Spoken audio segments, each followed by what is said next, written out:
السلام علیکم ورحمۃ اللہ۔ ان الحمد للہ نحمده ونستعینه ونستغفره ونعوذ باللہ من شرور انفسنا ومن سیئات اعمالنا من يهده الله فلا مضل له ومن يضلل فلا هادي له واشهد ان لا اله الا الله وحده لا شريك له واشهد ان محمدا عبده ورسوله رب اشرح لي صدري ويسر لي امری واحلل عقدۃ من لسانی یفقہوا قولی رب زدنی علما رب زدنی علما رب زدنی علما آمین یا رب العالمین۔ ہر قسم کی تعریف اور شکر اللہ رب العزت کے لیے لائق اور زیبا ہے، جو ساری کائنات کا ایک و تنہا خالق، مالک، مربی اور منتظم ہے۔ درود و سلام ہو انبیاء اکرام پر، خصوصاً نبی مکرم رحمت للعالمین امام الانبیاء محمد صلی اللہ علیہ وسلم پر اور آپ کے اصحاب پر۔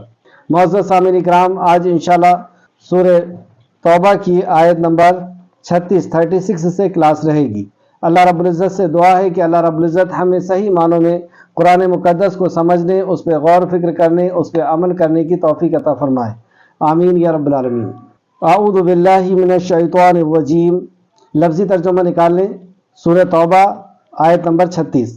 انا بے شک، عدتا گنتی، شہوری مہینوں کی، عند اللہ اللہ کے نزدیک، اسنا عشرہ 12 ہے، شہرا مہینے ہیں، فی کتاب اللہ اللہ کی کتاب میں، یوما جس دن، خلقا پیدا کیا جس نے پیدا کیا، اس نے پیدا کیا، سماوات آسمان کو، سماواتی آسمان کو، والارض اور زمین کو، منہا اس میں سے، اربعات 4 حروم حرمت والے ہیں۔ اللہ نے سال کو 12 مہینوں میں تقسیم کیا اور اس میں سے 4 مہینے حرمت والے طے کیا۔ ذالک یہ ہے، دین القیم دین درست، یعنی یہ دین کا حصہ ہے کہ اس کی حرمت کا پاس و لحاظ رکھا جائے۔ فلا پس نہ، تظلموا تم ظلم کرو، تم گناہ کرو، فیہن ان میں، انفسہم اپنی نفسوں پر ظلم نہ کرو، فقاتلوا اور جنگ کرو، مشرکین سے، کافتن اکٹھے۔ کیوں جنگ کرو؟ جواب دیا، کما جیسا کہ، یقاتلونکم وہ جنگ کرتے ہیں تم سے، کافتا اکٹھے ہو کر، کیونکہ وہ اکٹھے ہو کر تم سے جنگ کرتے ہیں اس لیے تم اس سے جنگ کرو۔ وَعْلَمُوا اور جان لو، انا بے شک، اللہ ساتھ ہے، متقین متقیوں کے۔ تو یہ جان لو کہ اللہ کا ساتھ متقیوں کے ساتھ ہے۔ اگر ہم یہ چاہتے ہیں کہ اللہ ہمارے ساتھ ہو تو ہمیں بھی تقوی اختیار کرنا ہوگا۔ انما بے شک، نسیء مہینوں کے آگے پیچھے کرنا، زیادتن زیادتی ہے، فی الکفر کفر میں، یعنی نافرمانی میں، انکار میں، کفر میں یہ زیادتی ہے کہ اللہ رب العزت نے جو طے کیا ہے اس کو تم تبدیل کر دو۔ یضلوا گمراہی جانتے ہیں، بہی ساتھ اس کے، الذین وہ جنہوں نے، کفروا کفر کیا، یحلونہ وہ حلال کرتے ہیں اسے، عاما 1 سال، ویحرمونہ اور وہ حرام کرتے ہیں اسے، عامن 1 سال، لیواطئوا تاکہ وہ درست کر لیں، عدتا گنتی، یعنی ان مہینوں کو وہ تبدیل کرتے ہیں، آگے پیچھے کرتے ہیں، ایکسچینج کرتے ہیں، اور اس لیے تاکہ وہ مہینوں کو پورا کر لیں، جو 4 مہینے ہیں وہ پورا ہو جائے۔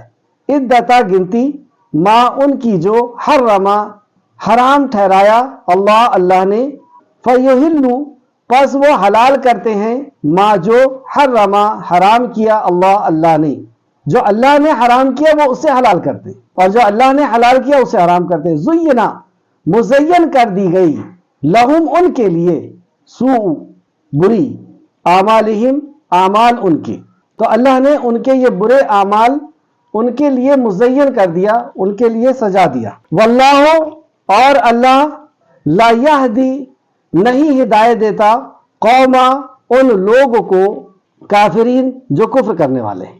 تو اللہ رب العزت ایسے لوگوں کو ہدایت سے محروم کر دیتا ہے۔ آیت تفسیر کی طرف، آیت نمبر 36۔ انا عدت الشہور عند اللہ بے شک اللہ کے نزدیک مہینوں کی تعداد 12 مہینے ہیں، اللہ کی کتاب میں یعنی لوح محفوظ میں جب سے اللہ رب العزت نے اس کائنات کو وجود بخشا اسی وقت اللہ رب العزت نے مہینوں کی تعداد 12 مقرر کر دی، جس دن سے اس نے آسمان اور زمین کو پیدا کیا۔ اور ہم اس کو دیکھ سکتے ہیں کہ ساری انسانیت کی تاریخ کے مہینے 12 ہی مانے جاتے ہیں اور اللہ نے یہ طے کیا ہے۔ اسی طرح دن بھی اور وقت بھی اللہ سبحانہ وتعالیٰ نے طے کیا ہے کہ دن کتنے گھنٹے کا ہوگا، کتنے دن ہوں گے سال میں، مہینے کتنے ہوں گے، یہ اللہ رب العزت کا طے کیا ہوا نظام ہے۔ آگے اللہ سبحانہ وتعالیٰ فرماتا ہے ان میں سے 4 مہینے ذالک الدین القیم، اس نے آسمان اور زمین کو پیدا کیا، ان میں سے 4 حرمت والے ہیں، یہی سیدھا دین ہے۔ 4 مہینے حرمت والے ہیں اور یہی سیدھا دین ہے، یعنی یہ دین کا حصہ ہے کہ ہم اس کو حرمت والا جانیں، اس کا پاس و لحاظ رکھیں۔ جیسا کہ اللہ سبحانہ تعالیٰ نے فرمایا چنانچہ تم ان مہینوں میں اپنے آپ پر ظلم نہ کرو، گناہ کا ارتکاب نہ کرو اور تمام مشرکین سے لڑو۔ کیوں لڑو؟ جیسا وہ سارے تم سے لڑتے ہیں، کیونکہ وہ تم سے لڑتے ہیں اس لیے تم ان سے لڑو۔ اور جان لو بے شک اللہ متقیوں کے ساتھ ہے، وَاعْلَمُوا أَنَّ اللَّهَ مَعَ الْمُتَّقِينَ، کہ جان لو اللہ متقیوں کے ساتھ ہے۔ اس آیت مبارکہ میں 4 باتوں پہ ہم غور کریں گے۔ پہلا، حرمت کیا ہے، حرمت کسے کہتے ہیں؟ دوسرا، حرمت والے مہینے کون سے ہیں؟ جیسے یہاں پہ اللہ سبحانہ تعالیٰ نے 4 مہینے بتائے کہ حرمت والے 4 مہینے ہیں، تو وہ حرمت والے مہینے کون سے ہیں جس میں گناہوں سے بچنے کا حکم دیا گیا؟ تیسرا، ان مہینوں کو حرمت والا قرار دینے کی کیا حکمت ہے، کیا وجہ ہے کہ انہی مہینوں کو حرمت والا قرار دیا گیا؟ چوتھا، کیا ان مہینوں میں نیکی اور بدی کا صلہ بڑھ جاتا ہے، یعنی نیک کام کرنے سے نیکی بڑھا کر کے لکھی جاتی ہے اور گناہ کرنے سے گناہ بڑھا دیا جاتا ہے؟ تو دیکھیں، سب سے پہلا حرمت یعنی ادب کرنا، عزت کرنا، حرام جاننا، گناہ سے بچے اور نیکی کا کام زیادہ کریں۔ اللہ سبحانہ تعالیٰ نے یہ نیکی کے خاص ایام مقرر کیے ہیں اور یہ بھی اللہ سبحانہ تعالیٰ کا ایک بہت بڑا رحم ہے کہ اس نے چند مہینوں کو اور خاص طور سے رمضان المبارک اور حج کا مہینہ ان کو بہت حرمت والا کیا تاکہ ہم کم وقت میں زیادہ ثواب حاصل کر سکیں، حج کر کے اپنے سارے گناہوں کو ختم کروا سکیں، لیلۃ القدر میں اللہ رب العزت کی بارگاہ میں حاضر ہو کر کے ایمان کے ساتھ اپنے سارے گناہوں کو ختم کروا سکیں۔ تو ایسے وقت اللہ رب العزت نے یہ امت محمدیہ کے اوپر اللہ رب العزت کا خاص احسان کہ چند مہینے اور چند دن کی عبادتوں کو اللہ رب العزت نے بہت زیادہ کر دیا، ایک رات کی عبادت ہی 1000 مہینے سے زیادہ کر دی۔ اور اسی طریقے سے وقت میں کچھ خاص وقت مقرر کر دیے کہ اس وقت اللہ رب العزت بندوں کی ہر دعاؤں کو، ہر ضرورتوں کو اور ان کے گناہوں کو معاف کرتا ہے، جیسے رات کا آخری حصہ۔ اور کچھ مقام کو اللہ رب العزت نے منتخب کر لیا کہ وہاں پہنچ کر کے اللہ رب العزت کی بارگاہ میں عرضی لگائی جائے گی یا دعا کیا جائے گا تو اسے قبول کرے گا۔ اور ویسے بھی آپ دیکھیں کہ فطری طور پر ہر چیز کا ایک وقت ہوتا ہے، ایک وقت مقرر ہوتا ہے ہر چیز کا فطری طور پر، جیسے گرمی کا ایک وقت ہوتا ہے، سردی کا وقت ہوتا ہے، ٹھنڈ کا وقت ہوتا ہے، پھلوں کا بھی ایک سیزن ہوتا ہے، ہر الگ الگ پھلوں کا، پودوں کا بھی سیزن ہوا کرتا ہے۔ اسی طریقے سے جانوروں کا بھی سیزن ہوا کرتا ہے کہ اس وقت وہ ولادت وغیرہ، پیدائش وغیرہ کرتے ہیں۔ اسی طرح عبادت کے مہینے بھی اللہ رب العزت نے ہمارے لیے رکھے ہیں، جیسے خاص طور پر رمضان المبارک کا اور حج کا مہینہ۔ وجہ کیا ہے؟ وجہ یہ ہے کہ ان مہینوں کی حرمت کا پاس و لحاظ رکھیں اور ہماری اس ذریعے سے ٹریننگ ہو جائے، ہماری تربیت کا اللہ رب العزت نے انتظام کیا۔ جیسے رمضان میں روزے کے تعلق سے بھی اللہ نے فرمایا کہ تم پر روزہ فرض کیا، کیوں؟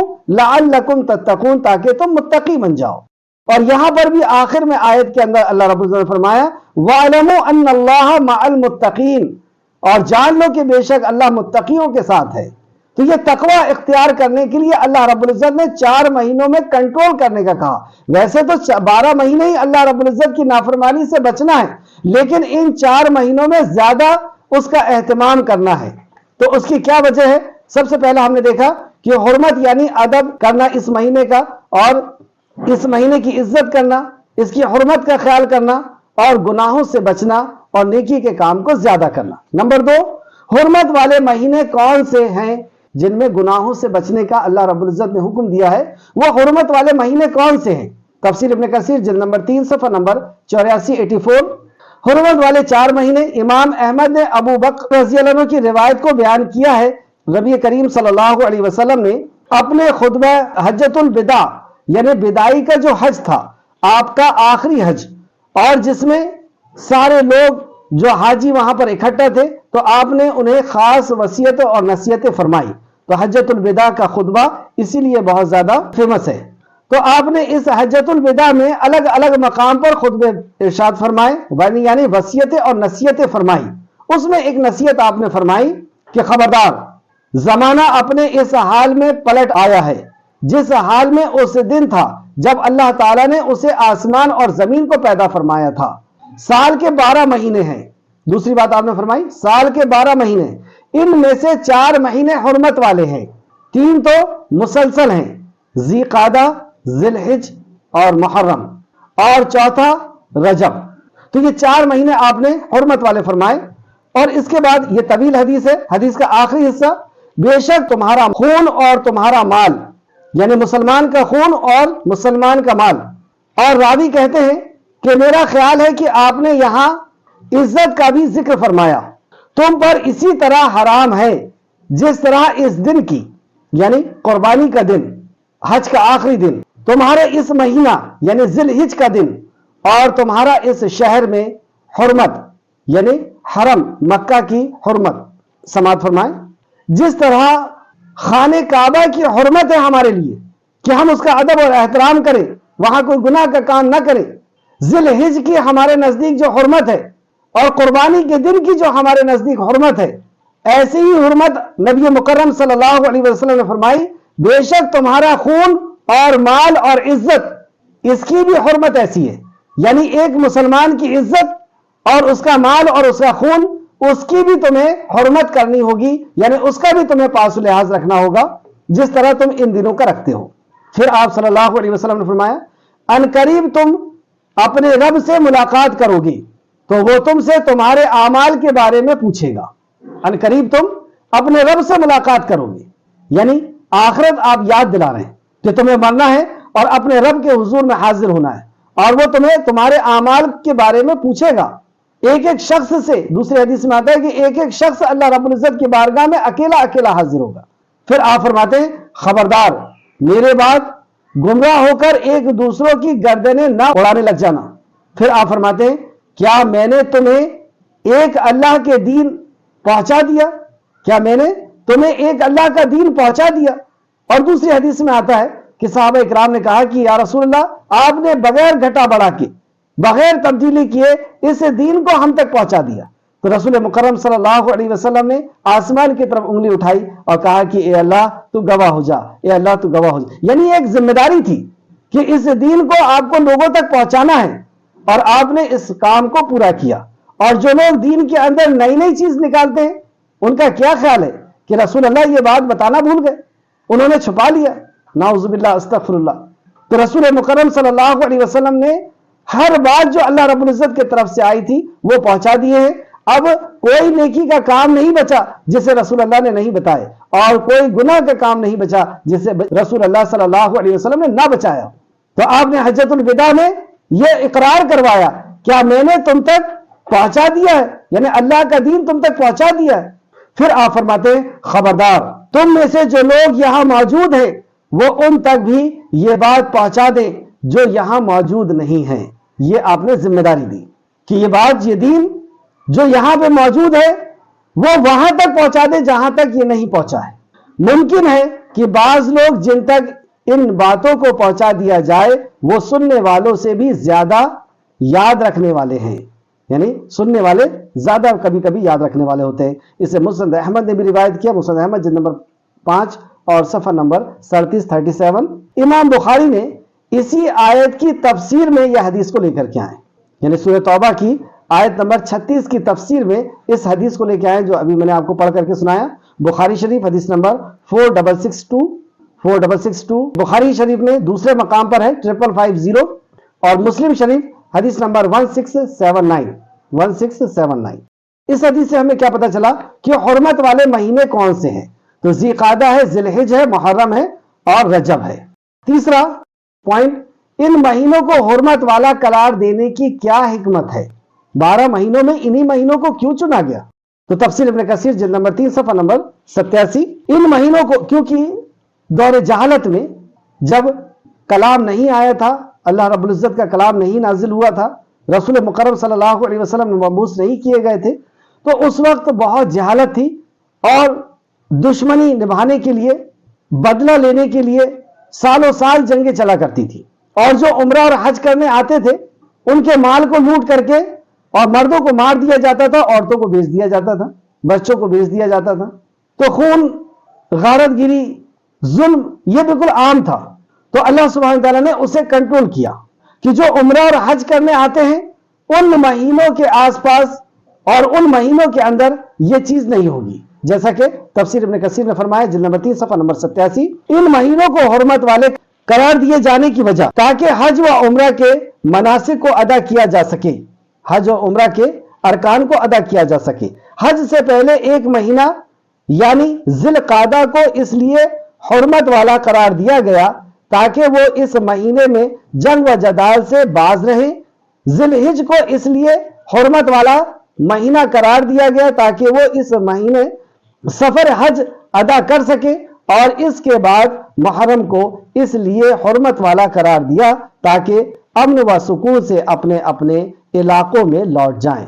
یعنی ریگولر جو 3 مہینے ہیں، ایک مہینہ پہلے سے، حج کے ایک مہینہ پہلے سے حرمت والا کر دیا گیا تاکہ لوگ جو دور دراز سے آ رہے ہیں سفر کر کے اور ان کے ساتھ جنگ و جدال نہ ہو، اس کی حرمت کا پاس و لحاظ رکھا جائے۔ اور دور جہالت میں بھی اس کا پاس و لحاظ رکھا جاتا تھا، دور جہالت میں بھی ان مہینوں میں جنگ و جدال نہیں کیا جاتا تھا، تو ایک مہینے پہلے سے تاکہ جو سفر کرتے ہوئے آ رہے ہیں وہ محفوظ رہیں، اور جس مہینے میں حج ہو اس مہینے میں بھی جنگ و جدال نہ ہو، خون غارت گری نہ ہو، اور اس کے بعد ایک مہینے تک یعنی یہ لوگ اپنے اپنے ملک میں واپس پہنچ جائیں اور یہ سب کچھ نہ ہو۔ سال کے درمیان میں یعنی ماہ رجب کو اس لیے حرمت والا قرار دیا تاکہ جزیرۃ العرب کے ارد گرد کے علاقے سے لوگ آ جائیں اور عمرہ کریں اور واپس لوٹ جائیں امن و امان کے ساتھ۔ تو یہ حکمت تھی، اور یہ حکمت ایک تو حکمت یہ تھی، اور دوسری اللہ رب العزت کی حکمت تاکہ انسان ان مہینوں میں کنٹرول کرنا سیکھے، اور باقی پھر 12 مہینوں میں 12 جو 8 مہینے بچے ہیں اس میں بھی وہ اسی طریقے سے اللہ کی نافرمانی سے بچنے والا ہو۔ اس مہینے کی حرمت کا خیال رکھا جائے، اس کے لیے اللہ سبحانہ تعالیٰ نے ایک خاص انتظام کیا کہ ان مہینوں کی عبادت کا اجر بڑھا دیا اور ان مہینوں کے گناہوں کی گناہ بھی بڑھا دیا۔ تو چوتھا پوائنٹ، کیا ان مہینوں میں نیکی اور بدی یعنی گناہ کا صلہ بڑھ جاتا ہے، یعنی عمل کی نیکی زیادہ لکھی جاتی ہے اور برائی گناہ کو زیادہ لکھا جاتا ہے؟ اس تعلق سے سورہ ہجر آیت نمبر 25، سورہ ہجر آیت نمبر 25 اللہ فرماتا ہے، اور جو اس مہینے شرارت سے کج روی یعنی کفر کرنا چاہیں اس کو ہم دردناک عذاب کا مزہ چکھائیں گے، اور جو اس مہینے شرارت سے کج روی یعنی کفر، انکار، نافرمانی، گناہ کرنا چاہے اس کو ہم دردناک عذاب کا مزہ چکھائیں گے۔ اس طرح حرمت والے مہینے میں بھی گناہوں کی سزا زیادہ ہو جاتی ہے۔ علی بن ابو طلحہ، تفسیر ابن کثیر جلد نمبر 3 صفحہ نمبر 88، علی بن طلحہ نے حضرت ابن عباس رضی اللہ عنہ سے اس آیت کریمہ یعنی سورہ حج کی آیت نمبر 25، اس آیت کریمہ کی تفسیر میں روایت کیا ہے کہ سال کے 12 مہینے ہیں، ان میں سے کسی بھی مہینے میں ظلم نہ کرو۔ اس کا یہ مطلب نہیں کہ صرف 4 مہینے ظلم نہ کرو۔ آپ صلی اللہ علیہ وسلم کے فرمان کو جو تفسیر سے حضرت ابن عباس رضی اللہ عنہ نے بیان فرمایا کہ ان سے کسی بھی مہینوں میں ظلم نہ کرو، اور ان میں سے 4 مہینے کو بطور خاص حرمت والا قرار دیا، ان کا بہت زیادہ ادب و احترام بجا لانے کا حکم دیا۔ اس میں بطور خاص ادب و احترام کو بجا لانے کا حکم دیا، یعنی نیکی سے کا کام زیادہ کرنے اور گناہ سے رکنے کا حکم دیا، اور ان میں سے گناہ کا ارتکاب کرنے والا بڑا جرم قرار دیا۔ اس مہینے میں گناہ کا کرنے والا بڑا مجرم قرار دیا، اور عمل صالح کو بھی بڑے اجر و ثواب کا موجب قرار دیا، نیکی کرنے کا بھی اس کا اجر بڑھا کر کے قرار دیا۔ تفسیر الطبری کے حوالے سے تفسیر ابن کثیر نے اس کو نقل کیا، تفسیر الطبری جلد نمبر 10 صفحہ نمبر 165۔ اور سورہ توبہ میں بھی آیت نمبر 36 جو ہم لوگ پڑھ رہے ہیں۔ حرمت والے مہینے کے تعلق سے اور بھی دوسرے مقام پہ اللہ نے فرمایا، سورہ مائدہ آیت نمبر 2، سورہ بقرہ آیت نمبر 184، سورہ توبہ آیت نمبر 5۔ حرمت والے مہینوں کا ذکر یہاں پر بھی ہے، اور سورہ توبہ آیت نمبر 36 جو ہم پڑھ رہے ہیں۔ ایک حکمت یہ بھی پتہ چلی کہ ان مہینوں میں اللہ رب العزت گناہ کے کاموں کو بڑھا کر کے اور نیکی کو بڑھا کر کے اور حکم دے کر کے کہ اس مہینوں میں جنگ و جدال و قتال نہیں ہوگا، یہ کہہ کر کے اللہ رب العزت نے گناہ کو کنٹرول کیا، یعنی ہماری تربیت کر رہا ہے اور ہمیں متقی بنا رہا ہے۔ سبحان اللہ، الحمدللہ۔ آیت نمبر 37 یہاں پہ دیکھیں آپ، آیت نمبر 37 میں کہ یہ 3 مہینے مسلسل گناہ سے رکنے کی مدت کو طویل لمبا سمجھ رہے ہیں۔ دور جہالت میں اور شریعت کے آ جانے کے بعد، دین کے آ جانے کے بعد بھی جو لوگ کفر کرنے والے تھے، نبی مکرم کا انکار کرنے والے، شریعت کا انکار کرنے والے تھے، اور جو منافقین تھے، انہیں یہ 4 مہینہ رکنا بڑا بھاری لگتا تھا، اور ایک ساتھ 3 مہینہ گناہوں سے رکنا ان کے لیے بہت لمبا لگتا تھا کہ اس میں ہم دشمنوں سے بدلہ نہیں لے سکتے، شراب جوا اور چوری وغیرہ ہم نہیں کر سکتے، لوٹ پاٹ ہم نہیں کر سکتے، تو یہ 3 مہینہ مسلسل گناہوں سے رکنے کی مدت ان کو طویل لگتی تھی، لمبی لگتی تھی، اور یہ سمجھتے اور اپنی بیہودہ خواہشات کے ساتھ اللہ کے حرام کردہ مہینوں کو حلال کر لیا کرتے تھے۔ ان میں سے ایک آتا تھا اور وہ اعلان کرتا تھا کہ اس مہینے یہ مہینے میں نہیں ہوگا، جیسا کہ اللہ رب العزت نے آیت نمبر 37 کے اندر فرمایا اور ان کی برائی کو بیان کیا۔ بلا شبہ کسی مہینے آگے پیچھے کر دینا کفر میں زیادتی ہے، اس کی وجہ سے کافر گمراہ کیے جاتے ہیں، یعنی یہ کفر کو اور زیادہ بڑھاتی ہے، اور کافر اسی لیے اور گمراہ کیے جاتے ہیں کیونکہ یہ اللہ رب العزت کے مقرر کیا ہوئے مہینے کو آگے پیچھے کرتے ہیں۔ وہ ایک سال اسے حلال کر لیتے ہیں اور دوسرے سال اسے حرام کر دیتے ہیں، یعنی اس مہینے کو ایک حلال کر لیتے ہیں اور دوسرے سال حرام کر لیتے ہیں اپنی مرضی سے، جبکہ کس کو حق دیا اللہ رب العزت نے اس چیز کا؟ حلال و حرام کا حق تو صرف اور صرف اللہ کو، خیر تاکہ ان مہینوں کی تعداد پوری کریں۔ اچھا، یہ ایکسچینج کیوں کر رہے ہیں؟ تاکہ اللہ نے 4 مہینہ کہا ہے تو 4 مہینے ہو جائیں، اس لیے اس مہینے کو تبدیل کر دو تاکہ ان مہینے کی تعداد پوری کریں جو اللہ نے حرام ٹھہرائی ہے، پھر وہ حلال ٹھہرا لیے جسے اللہ نے حرام ٹھہرایا تھا، جسے اللہ نے حرام ٹھہرایا تھا اسے حلال کر لیا، اور اس مہینے میں پھر خوب لوٹ مار اور دشمنی نبھانا اور قتل غارت گری اور شراب اور یہ ساری چیزیں کیا کرتے تھے۔ ان کے برے اعمال ان کے لیے مزین کر دیے گئے ہیں، انہیں سزا کر کے ان کے سامنے لا دیا گیا ہے۔ لیکن اب جب گنہگار گناہ کرتا ہے تو اس گناہ میں وہ بہت لذت محسوس کرتا ہے، بہت خوبصورت لگتا ہے اس کو وہ گناہ۔ تو اللہ رب العزت بعض دفعہ ایسی ہوتا ہے کہ جب کوئی اللہ کی نافرمانی کرتا ہے تو اللہ رب العزت اس کے گناہ کو اس کے سامنے مزین کر کے لے آتا ہے۔ اللہ ہم سب کو محفوظ رکھے۔ اور آگے اللہ فرماتا ہے اور اللہ کافروں کو ہدایت نہیں دیتا۔ تو ہدایت کیوں نہیں دیتا؟ کیونکہ انہوں نے اللہ رب العزت کے دین کے اندر تبدیلی کی، اللہ نے جسے حلال کیا اسے انہوں نے حرام کیا، تو اللہ کے دین کو بدلے ہیں، اس لیے ہدایت سے محروم کر دیا گیا۔ اللہ ایسی زبردستی کسی کو ہدایت سے محروم نہیں کرتا۔ بعض دفعہ لوگ کہتے ہیں نا کہ ہمیں ہدایت نہیں ہے اس لیے ہم ایسا کام نہیں کر رہے، تو اللہ رب العزت کسی کے اوپر ظلم نہیں کرتا کہ اسے ہدایت نہ دے۔ تو ہدایت نہ دینے کی ایک وجہ یہاں پہ بتائی، جیسے کہ میں نے شروع میں ہی کہا تھا کہ کچھ موضوع ایسے ہیں جس کو آپ نوٹ کر کے رکھ لیں اور جب وہ آیتیں آئیں تو اس کو وہاں پر پہنچاتے جائیں۔ تو ایک بہت اہم موضوع یہ ہے کہ اللہ کنہیں ہدایت دیتا ہے، کیونکہ ہم سب ہدایت کے متلاشی ہیں، ہم سب ہدایت کے طلبگار ہیں، ہم سب ہدایت چاہتے ہیں۔ تو کن لوگوں کو کیا کیا صفات ہمارے اندر ہوگی کہ اللہ سبحانہ تعالیٰ ہمیں ہدایت دے گا، اور ہم سب یہ چاہتے ہیں کہ ہم ہدایت سے دھتکارے نہ جائیں، کیونکہ جسے اللہ رب العزت ہدایت نہ دے اسے کوئی ہدایت نہیں دے سکتا۔ تو وہ کون کون سے اعمال ہیں جس کی وجہ سے اللہ رب العزت ہدایت سے محروم کر دیتا ہے؟ تو ان آیتوں کی جگہ میں اس آیت کو آپ نوٹ کر لیں۔ آگے ہے آیت نمبر 38، یا ایھا الذین آمنوا، یہاں پہ ایمان والوں سے اللہ سبحانہ تعالیٰ خطاب کرتا ہے، اے ایمان والوں تمہیں کیا ہو گیا ہے؟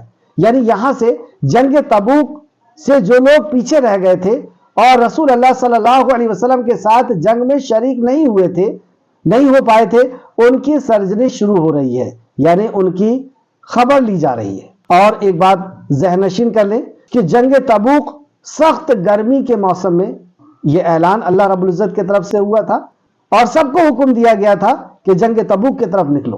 بہت سخت گرمی کا موسم تھا اور دوسرا پھل بھی پک چکے تھے. وہاں ان کا جو کاروبار تھا وہ کسانی تھی، کاشتکاری تھی، اور کھجور کے درختوں میں کھجور پک چکا تھا، یعنی موسم عروج پر تھا، سیزن پہ تھا، اور ٹھنڈی چھاؤں بھی بہت اچھی لگ رہی تھی. اس وقت اللہ سبحانہ وتعالیٰ نے یعنی نبی مکرم صلی اللہ علیہ وسلم نے جنگ تبوک کی طرف سخت گرمی کے ٹائم پہ نکلنے کا حکم دیا. اس میں کچھ لوگ کسی وجہ سے پیچھے رہ گئے اور کچھ لوگ جو منافق تھے وہ پیچھے رہ گئے، لیکن کچھ مومن بھی کسی وجہ سے پیچھے رہ گئے.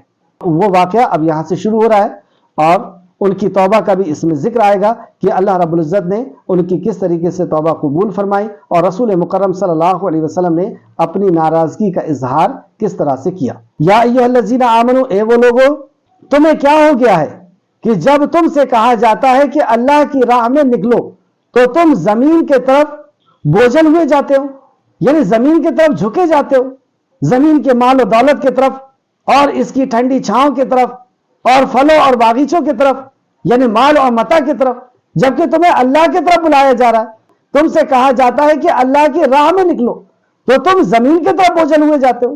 کیا تم آخرت کے مقابلے میں دنیا کی زندگی پر رچ گئے ہو، یا دنیا کی زندگی کو تم زیادہ پسند کرتے ہو آخرت کے مقابلے میں؟ اب ہمارا خالق جس نے اس دنیا کو بنایا ہے اور مرنے کے بعد کی دنیا کو بنایا ہے، جس نے اس کائنات کو بنایا ہے اور مرنے کے بعد کی زندگی کو بنایا ہے، اس زندگی کو جس رب نے بنایا ہے اور مرنے کے بعد کی زندگی کو جس رب نے بنایا ہے، وہ اس زندگی کی حقیقت بتاتا ہے. چنانچہ دنیا کی زندگی کا فائدہ تو آخرت کے مقابلے میں بہت ہی حقیر ہے. حقیر کہا دنیا کو کہ دنیا کی زندگی کا فائدہ آخرت کے مقابلے میں بہت ہی حقیر ہے. یعنی آخرت کو کی طرف تمہیں بلایا جا رہا ہے اور تم دنیا کی طرف رچ رہے ہو، دنیا کی طرف جھک رہے ہو، جبکہ یہ دنیا حقیر ہے. حقیر چیز کی طرف تم جھک رہے ہو اور ہمیشہ ہمیش کی جو زندگی ہے تم اس سے انکار کر رہے ہو یا اس سے سستی دکھا رہے ہو. اس تعلق سے اس آیت کی تفسیر میں تفسیر ابن کثیر نے ایک روایت لے کر کے آئے ہیں. مسلم نے روایت کیا ہے، رسول اللہ صلی اللہ علیہ وسلم نے فرمایا آخرت کے مقابلے میں دنیا کی مثال اس طرح ہے. یعنی اگزامپل دے رہے ہیں یہاں پہ رسول مکرم صلی اللہ علیہ وسلم کہ آخرت کے مقابلے میں دنیا کیسی ہے. جیسے تم میں سے کوئی سمندر میں، سمندر کا پانی کتنا ہے آج تک کوئی اس کا پتہ نہیں لگا سکتا کتنا اس کے اندر پانی ہے. تو آپ نے فرمایا جیسے تم میں سے کوئی سمندر میں اپنی انگلی ڈبائے پھر دیکھے کہ اس انگلی میں یعنی سمندر میں سے کتنا پانی لے کر لوٹی ہے، اور پھر آپ نے اپنی شہادت کی انگلی کو اشارہ کرتے ہوئے بتایا کہ اس انگلی کو تم سمندر کے اندر ڈالو گے اور دیکھو کہ یہ انگلی کے اندر پانی کتنا لوٹ کر کے آئے گا. اتنی دنیا کی زندگی ہے آخرت کی زندگی کے مقابلے میں، اور وہ پانی کتنا ہے. تو آخرت کی زندگی ہمیشہ ہمیش کی زندگی ہے اور اس کے سامنے بھی اس دنیا کی زندگی اتنی چھوڑی.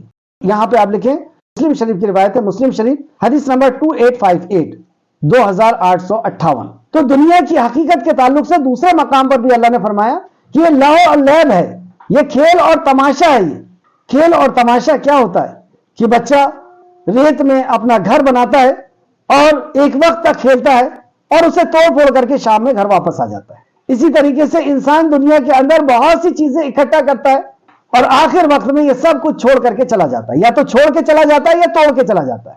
یعنی بیماری کے وقت یہ سب کچھ بک جاتا ہے اور ختم کر کے چلا جاتا ہے یا چھوڑ کر کے چلا جاتا ہے. لیکن اسے جانا ہوگا یہ لہو و لعب ہے، یہ کھیل اور تماشا ہے، ایک خواب ہے، ایک خواب کی طرح یہ زندگی ہے. جیسے خواب کے اندر ہم بادشاہ بن جائیں، ہم دولت والے ہو جائیں، ہم گاڑی اور بنگلے والے ہو جائیں، جیسی آنکھ کھلے گی تو پتہ چلے گا کہ نہیں، حقیقت وہ نہیں تھی، وہ تو کھیل تھا، وہ تو دھوکہ تھا، وہ تو خواب تھا، وہ حقیقت نہیں تھی، وہ دھوکہ تھا.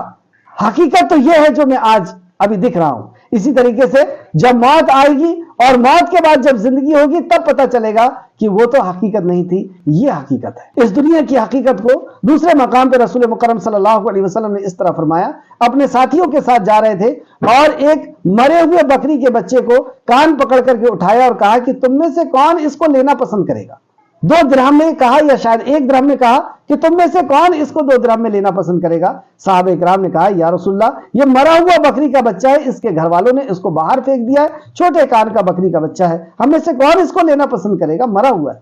رسول مکرم صلی اللہ علیہ وسلم نے فرمایا دنیا کی وقت اللہ رب العزت کے نزدیک اتنی بھی نہیں جتنے تمہارے پاس اس بکری کے بچے کی، تو اس حقیر دنیا کے پیچھے تم لگے ہوئے ہو۔ یہاں پہ اللہ رب العزت نے اس طرح بیان فرمایا کہ تم اللہ رب العزت کے دین کے لیے گھر سے نکل نہیں رہے ہو۔ چنانچہ دنیا کی زندگی کا فائدہ تو آخرت کے مقابلے میں بہت ہی تھوڑا ہے، اور ویسے بھی آپ دیکھیں کہ وہ حشر کا میدان ہی 50,000 سال کا دن، تو یہ 60 سال کی زندگی کو اگر اس میں ڈیوائڈ کریں تو چند سیکنڈ چند منٹ کی زندگی بچے گی۔ آگے اللہ سبحانہ تعالیٰ فرماتا ہے آیت نمبر 39، اگر تم نہیں نکلو گے، اگر تم نبی کی مدد نہیں کرو گے، دین کی مدد نہیں کرو گے، تو کیا سمجھ رہے ہو اللہ رب العزت محتاج ہے تمہارا؟ اور ویسے بھی آپ دیکھیں کہ جنگ تبوک میں جنگ نہیں ہوئی تھی، وہاں پہ رکے اور رک کر کے ایک بہت ہی پیارا خطبہ انشاءاللہ تعالیٰ کل میں اس کو بیان کرنے کی کوشش کروں گا کہ وہاں پہ جو آپ نے نصیحت اور وصیت فرمائی تھی اور اس کے بعد چند دن رکنے کے بعد وہاں سے لوٹ گئے تھے۔ اللہ رب العزت یہ سب اصل میں ایگزام دنیا کے اندر چلتا ہے کہ اللہ کا جو حکم تھا وہ ہم نے پورا کیا یا نہیں کیا۔ حفاظت کرنا تو اللہ رب العزت کے ذمہ ہے، مدد کرنا تو اللہ رب العزت کے ذمہ ہے، یہاں تو صرف ایگزام ہے کہ اللہ کے حکم پر ہم نے عمل کیا یا نہیں کیا۔ تو اللہ فرماتا ہے اگر تم نہیں نکلو گے تو وہ اللہ تمہیں دردناک عذاب دے گا، یعنی اللہ کے حکم کو اگر تم پورا نہیں کرو گے اللہ تمہیں دردناک عذاب دے گا، اور وہ بدل کر رکھ دے گا۔ اس الفاظ پہ غور کریں کتنا سخت الفاظ، اور بدل کر تمہارے علاوہ کسی اور قوم کو لے آئے گا اور تم اس کے کچھ بھی نہ بگاڑ سکو گے، اور تم اس کا کچھ بھی نہ بگاڑ سکو گے، اور اللہ ہر چیز پر خوب قادر ہے۔ تمہیں بدل کر یعنی تمہیں ختم کر دے گا، تمہیں تباہ کر دے گا اور دوسری قوم کو لے کر کے آئے۔ قوم کا تبدیل ہونا یہ بھی ایک عذاب ہے، اور آپ دیکھ رہے ہیں کہ کس طرح لوگ اسلام کے اندر داخل ہو رہے ہیں اور اسلام کو کس طریقے سے کی حفاظت کر رہے ہیں، کس طریقے سے اسلام کے اوپر عمل کر کے اور اس کے علم کو سیکھ کر کے وہ لوگوں تک پہنچا رہے ہیں۔ اور یہ جو پرانے ہیں جنہوں نے یہ سمجھ لیا ہے کہ ہمارا باپ دادا سے ملا ہوا ہے، وراثت میں ملا ہوا ہے، اس لیے ان کے پاس کوئی قدر نہیں ہے، اور یہ سمجھ لیا ہے کہ ہم تو جنت کے وارث ہیں، جیسے کہ جنت کا سرٹیفکیٹ ان کو مل گیا ہو کہ ہمارا فلاں جماعت سے تعلق ہے، ہم تو سیدھے جنت میں جانے والے۔ تو اللہ سبحانہ تعالیٰ فرماتا ہے کہ عمل، اصل میں عمل دیکھا جائے گا کہ تم کتنے مطیع اور فرمانبردار ہو۔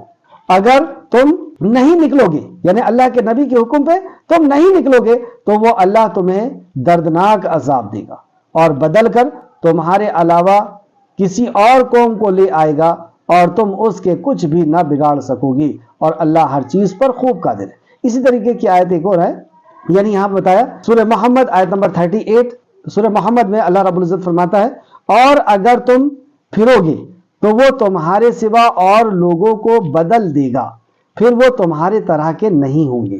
اور اگر تم پھرو گے تو اللہ رب العزت بدل دے گا تم کو، اور ایسے لوگوں کو لائے گا جو تمہارے طرح نہیں ہوں گے۔ اور بھی دوسرے مقام پر اللہ رب العزت نے اس طرح کا مضمون بیان فرمایا ہے۔ تو اللہ رب العزت ہمارا محتاج نہیں ہے، وہ اپنے دین کے لیے کسی کو بھی کھڑا کر سکتا ہے، کہیں سے بھی کھڑا کر سکتا ہے، اور اللہ رب العزت ویسے بھی کسی کا بھی محتاج نہیں ہے۔ آپ دیکھیں ایک ایگزامپل دیا اللہ سبحانہ تعالیٰ نے، یاد دلایا کہ تم کیا سمجھ رہے ہو کہ تم مل کر کے نبی کے ساتھ نکلو گے تو دین بچے گا؟ دیکھو نبی مکرم اکیلے نکلے تھے ہجرت کے لیے، اور ان کے ساتھ ایک ان کے ساتھی تھے۔ آیت نمبر 40، اگر تم اس نبی کی مدد نہیں کرو گے، یعنی دین کی مدد نہیں کرو گے، اور دین کی مدد کیا ہے؟ دنیا میں امن و امان کو قائم کرنا، ظلم کا خاتمہ۔ ظلم کون سا؟ بڑا ظلم، ان الشرک لظلم عظیم، اور اس کے بعد انسانیت کے اوپر ظلم، اور انسانیت کے اوپر ظلم کی شروعات بیاج کے کاروبار سے یہودیوں نے کی، اور اس کے بعد عورتوں کے اوپر ظلم، غریبوں کے اوپر ظلم، شراب جوا اور ہر قسم کی عیاشیاں۔ یہ ہے دین کی مدد کہ اس ظلم کو روکو۔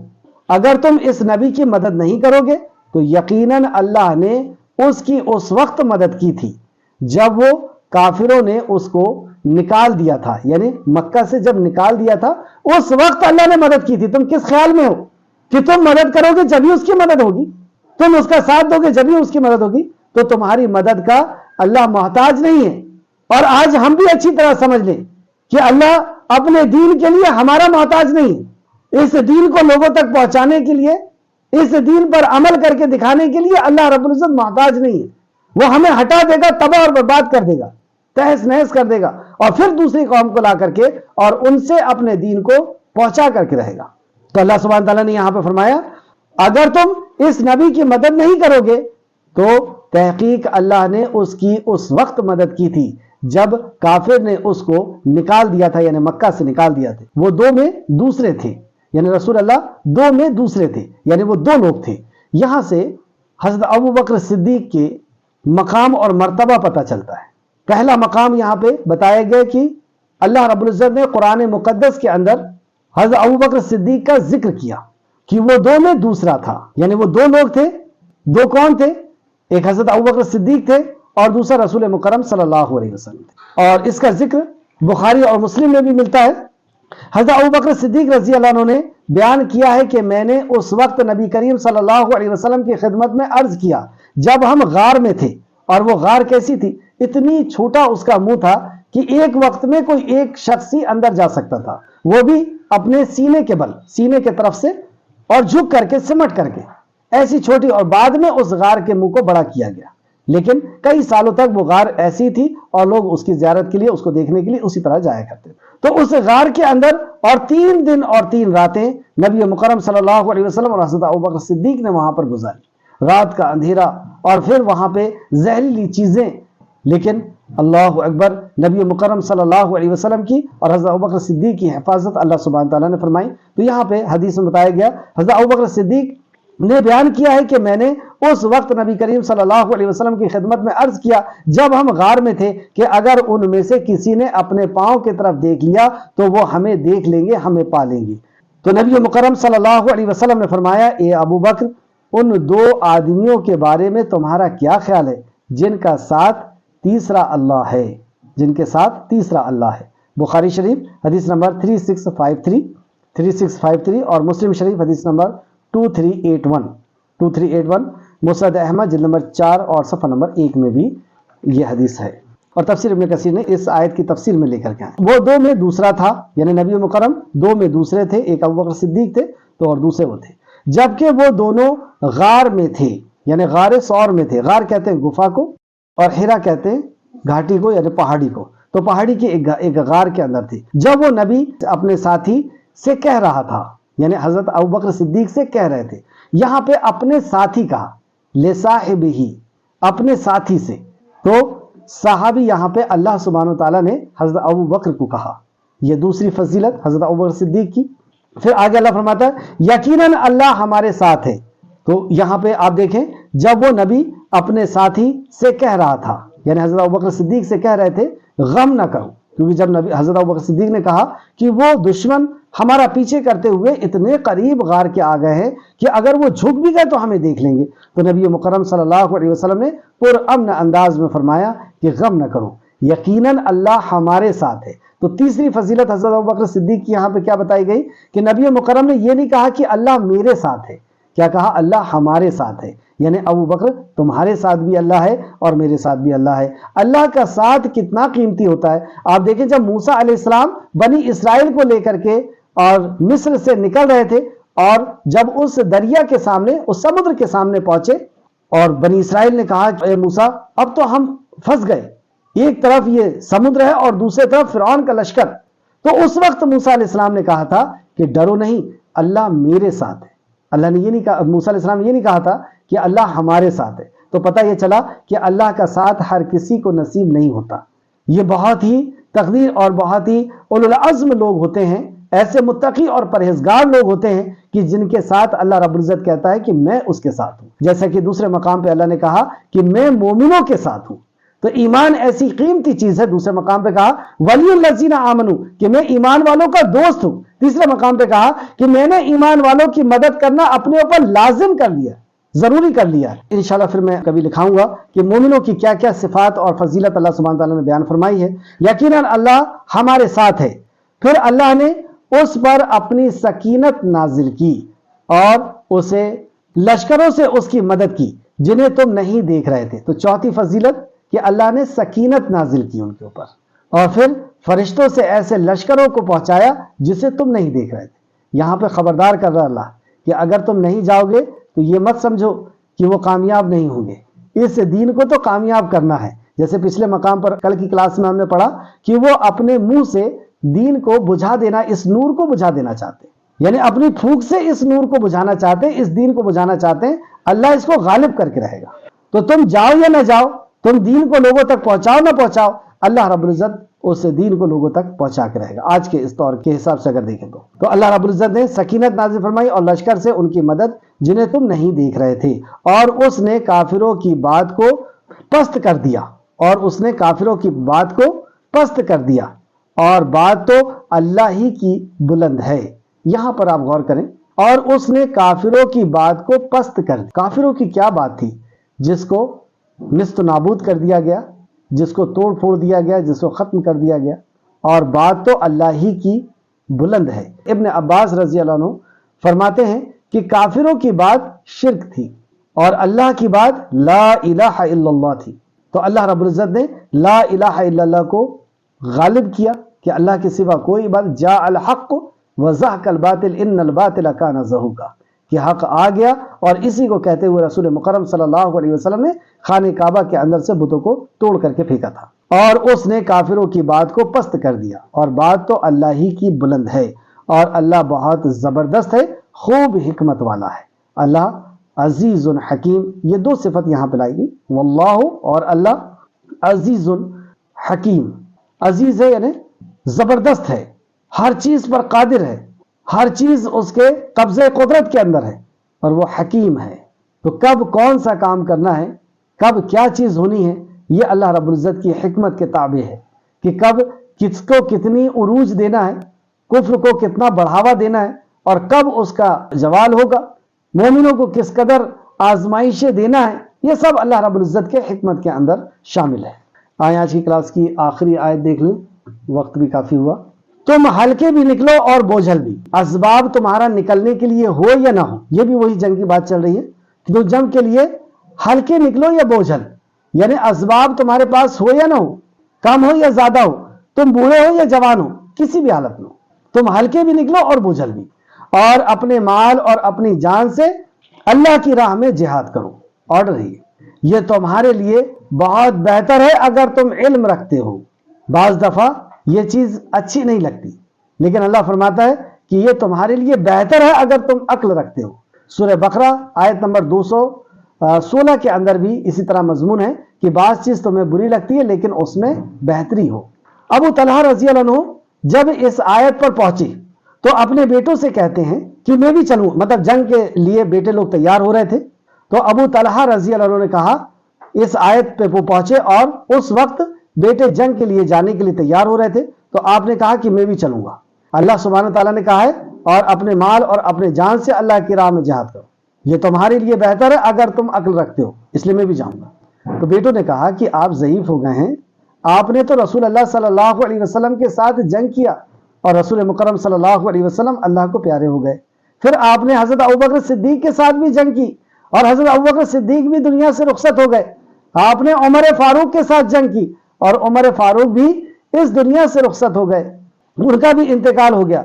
لیکن آپ نے اصرار کیا اور ضد کیا کہ کہا کہ نہیں میں بھی چلوں گا، اور آپ تیار ہوئے اور اپنے بچوں کے ساتھ جنگ کے لیے نکل گئے. اور یہ جنگ کا جو سفر تھا یہ سمندری سفر تھا، سمندر کے راستے سے جانا تھا.